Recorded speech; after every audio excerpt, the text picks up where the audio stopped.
Imagine waking up to headlines screaming that Prince Harry has been arrested. Yes, arrested. And not for some minor mishap, but over something as explosive as allegedly forging his own children's birth documents.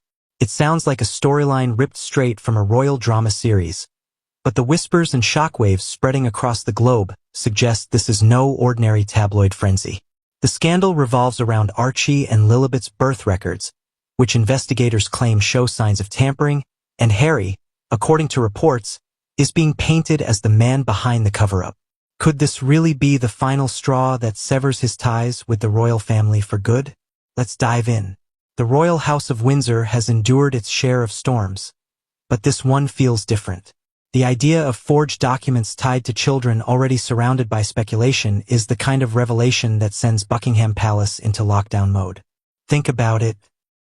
Birth certificates are the ultimate proof of legitimacy, a royal child's passport into a life of privilege, protection, and titles.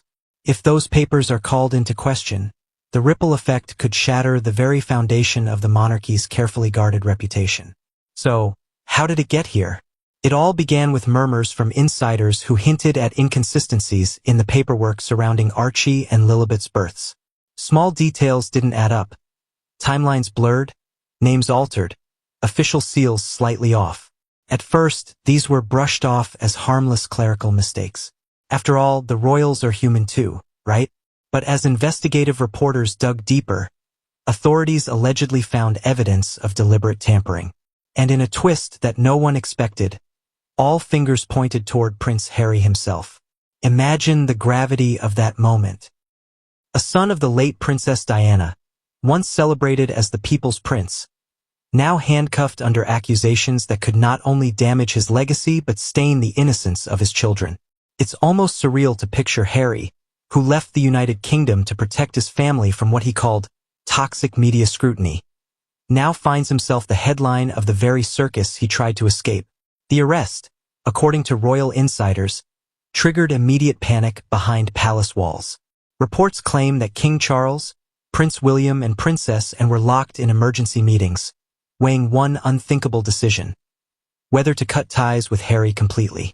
And here's the kicker: this wouldn't just mean stripping away honorary titles or freezing him out of royal duties. It could mean an official public disownment, a severing of bloodline recognition, leaving Harry in the most isolated position he has ever been in. But let's pause for a moment and ask, if this is true, what would drive Harry to such lengths? Some speculate that the motive was desperation, to shield Meghan and the children from the relentless curiosity of both the media and the institution. Others suggest financial incentives, pointing to Hollywood deals that thrive on drama, secrecy, and exclusivity.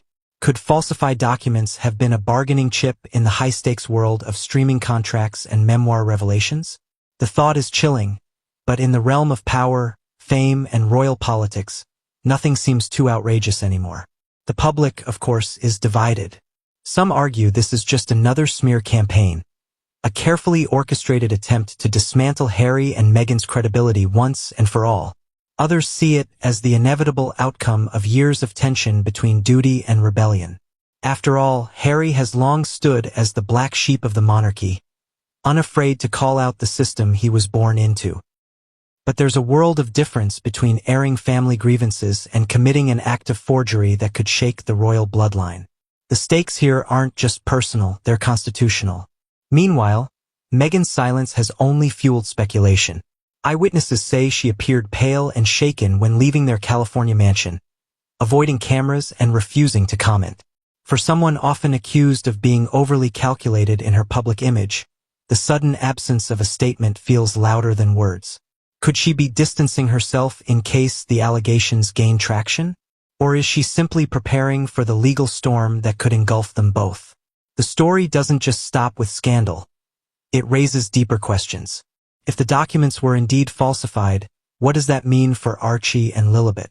Their right to royal titles, their place in the line of succession, even their legitimacy as heirs, all of it could be erased in an instant. Imagine the children, years from now, learning that the very foundation of their identities had been called into question because of a decision made by their father. It's not just about the monarchy. It's about family, trust, and legacy.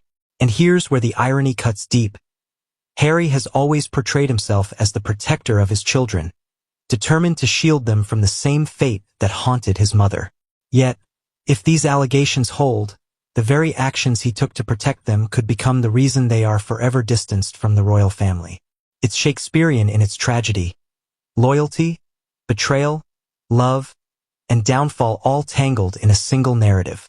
As the legal proceedings unfold, the world watches with bated breath. Will this end in conviction? Or will Harry clear his name and expose the scandal as a smear campaign? Will the royal family stand united or fracture further under the weight of this crisis? And most importantly, what will history remember? Harry the rebel prince who fought for freedom, or Harry the disgraced royal who tampered with his own children's future? One thing is certain, the drama surrounding the Duke of Sussex has reached a fever pitch, and whether guilty or innocent, his relationship with the monarchy may never recover.